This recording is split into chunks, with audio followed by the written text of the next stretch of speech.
হে ইমানদারগণ, তোমরা আল্লাহর নিকট তওবা করো, তাওবাতান নাসুহা, খালেস তওবা, একনিষ্ঠভাবে অন্তরে ভয় ভীতি নিয়ে পাপকে স্মরণ করে, মনে অনুশোচনা নিয়ে পরবর্তীতে আর পাপ না করার এক দৃঢ় পরিকল্পনা নিয়ে তোমরা তওবা করো।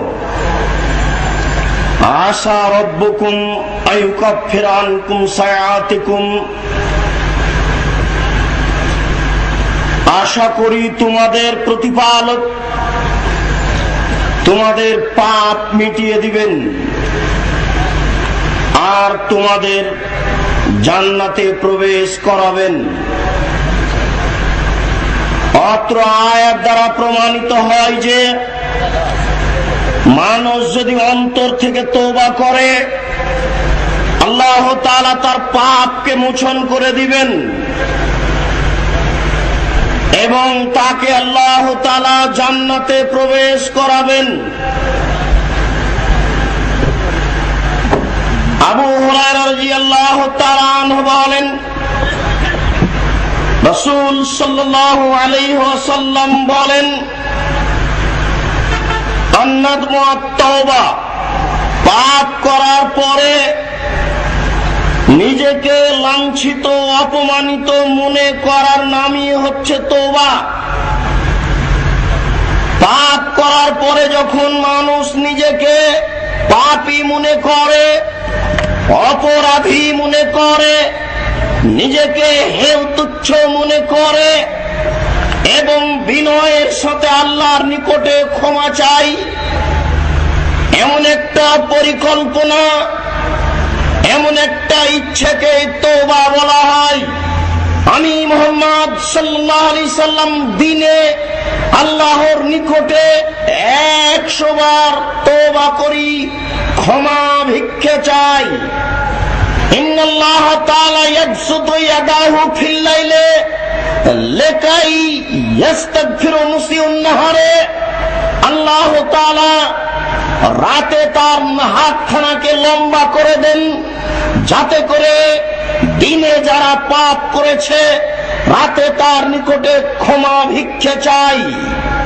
ওয়ায়াবসুতু ইয়াদাহু বিন নাহারে লিকাই ইস্তাগফিরুল্লাহ মুসিউল লাইলি, আল্লাহ তাআলা তার দিনে হাতখানাকে লম্বা করে দেন এবং বলেন, আমি তোমাদের ক্ষমা করার জন্য প্রতীক্ষমান, তোমরা আমার নিকটে ক্ষমা চাও। এই করেন এই জন্য যাতে করে যারা পাপ করেছে রাতে তারা দিনে আল্লাহর নিকটে ক্ষমা চায়। অত্র হাদিস দ্বারা বোঝা যায় যে আল্লাহ তাআলা সর্বদা ক্ষমা করার জন্য প্রতীক্ষমান আছেন। যখনই মানুষ ক্ষমা চাইবে তখনই তিনি ক্ষমা করবেন। আমাদের প্রতিপালক মহান আল্লাহ প্রত্যেক রাতের শেষ অংশে প্রথম আকাশে নেমে আসেন। আমাদের প্রতিপালক মহান আল্লাহ রাতের 3 ভাগের 1 ভাগ যখন বাকি থাকে তখন সপ্তম আকাশ থেকে প্রথম আকাশে নেমে আসেন। ফায়াকুল, এবং বলেন, মাইয়াস্তাগফিরুনি মাইয়াদুনি ফাস্তাজিব লাহু, কে আমাকে ডাকে আমি তাদের ডাকে সাড়া দিব। মাইয়াসআলুনি ফাউতিয়াহু, কে আমার নিকটে চাই যে যা চায় আমি তাকে তাই দিব। মাইয়াস্তাগফিরুনি ফাগফির লাহু, কে আমার নিকটে ক্ষমা ভিক্ষা চাই আমি তাকে ক্ষমা করে দিব। ও তো রাত 2টায় টিভি বন্ধ করে শুয়েছে, ও কি রাত 3টায় আল্লাহর নিকটে ক্ষমা চাইতে পারে? আল্লাহ তাআলা তোমাদের কোন ব্যক্তির তওবা করাতে এত খুশি হন,